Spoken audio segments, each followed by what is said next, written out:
Sir, Monday meeting एक नया phenomenon है और इसमें आप पूरे वीक लॉन्ग की मीटिंग्स लेते हैं। आज क्या महत्वपूर्ण है और क्या फर्दर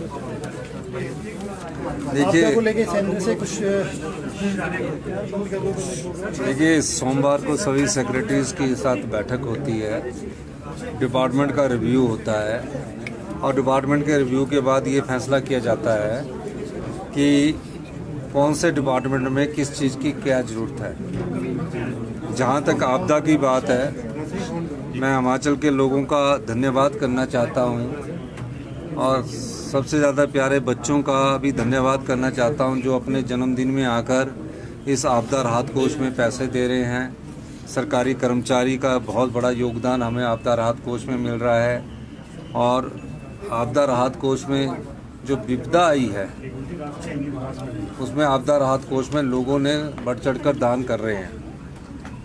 मैं सभी जो प्रभावित परिवार है आपदा से उनको ये आश्वासन देना चाहता हूँ कि हम आने वाले समय में जो भी होगा वो आपदा के प्रभावित परिवारों को सही आकलन करके उनको जो भी उचित समय पर मुआवजा देने की बात होगी उसका भी हम स्टडी करेंगे।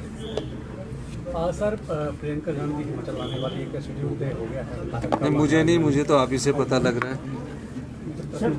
नहीं, मुझे अभी आप ही ने बताया, मेरे को तो अभी पता नहीं है। आपदा को लेकर केंद्र से कोई अभी तक राहत राशि? देखिए, हमने तो कहा कि इसको नेशनल राष्ट्रीय आपदा घोषित किया जाए। हमने कहा कि राहत राशि जो हमने केंद्र सरकार के नियमों के तहत दी है उस राहत राशि को जल्दी हमें दिया जाए।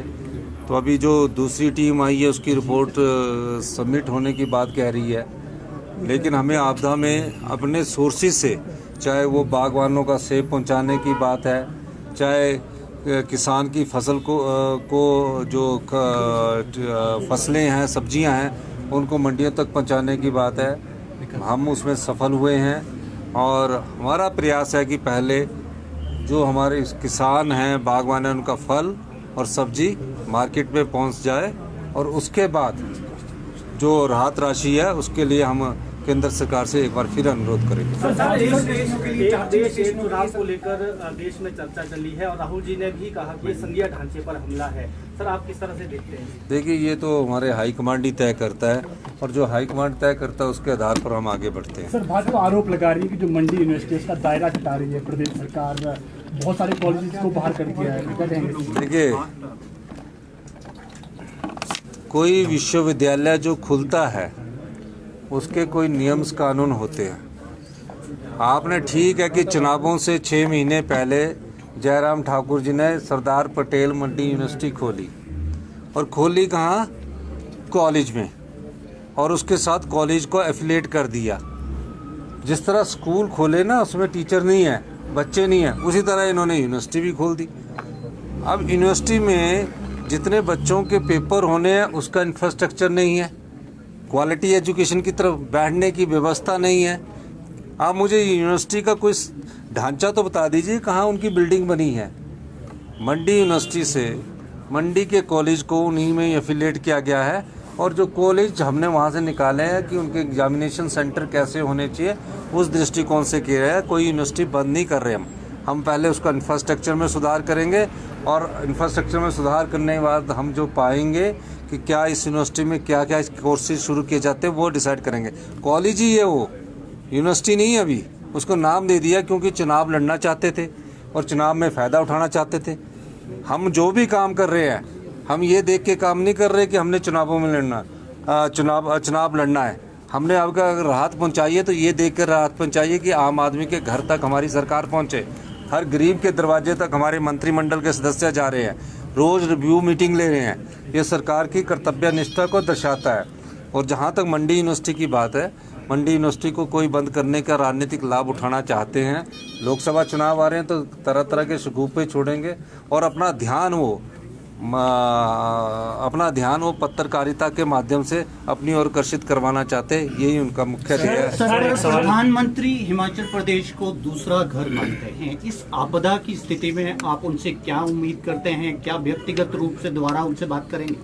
देखिए, अभी तो हम इनसे निपटने के बाद प्रधानमंत्री जी से बात करने की जरूरत होगी, प्रधानमंत्री जी से बात करेंगे, गृह मंत्री जी से बात करने की जरूरत होगी, गृह मंत्री जी से बात करेंगे। सर, संघीय ढांचे के मुताबिक आपको लगता है कि एज ए मुख्यमंत्री? धन्यवाद सर एक सवाल इंडियन एक्सप्रेस से हूँ, 2 दिन से आपको ट्रैक कर रहा हूँ। मुझे एक सवाल आपसे पूछना है कि 11,000 करोड़ का आपने बोला कि पिछली सरकार का लोन है, उसके बाद 12,000 करोड़ का लॉस इस डिजास्टर में हो चुका है। आपका ब्लूप्रिंट क्या है 2 महीने के उसके बाद? देखिए, आपको मैं थोड़ा सा आपको क्लैरिफिकेशन कर देना चाहता हूँ। जो सवाल इन्होंने पूछा है, जब हमारा 8 महीने पहले सत्ता में आए 75,000 करोड़ का कर्जा हिमाचल प्रदेश पर चढ़ा हुआ था। आप सब पत्रकार बंधु और सब आम नागरिकों पर 94,000 रुपये का कर्जा चढ़ा हुआ है। 10,000 करोड़ रुपए की सरकारी कर्मचारियों का वेतन तो लागू कर दिया, लेकिन उनकी देनदारियां नहीं दी, तो 85,000 करोड़ रुपए ये हो गया। उसके बाद भी हमारी आर्थिक तंगी के बाद हमने सरकारी कर्मचारी और अधिकारियों को ओल्ड पेंशन स्कीम दी। उसमें हमने फाइनेंस नहीं देखा, उसमें उनका हमने देखा है कि वृद्धावस्था में सामाजिक दृष्टिकोण अपनाया है।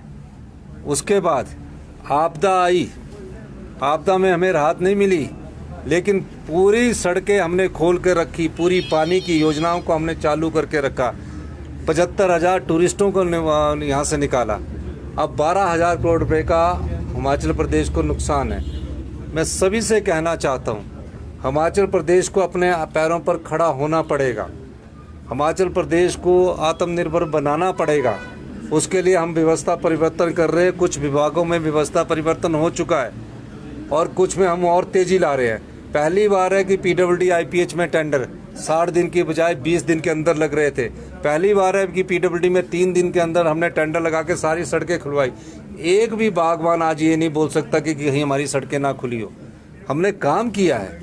अभी हम अपने हिमाचल प्रदेश को 4 साल में आत्मनिर्भर बनाएंगे, 10 साल में हम प्रदेश का सबसे समृद्धशाली और अमीर धन्यवाद। अगर नेशनल डिजास्टर नहीं अनाउंस होता है तो आपका आगे इसको रिकवरी के लिए क्या करेंगे?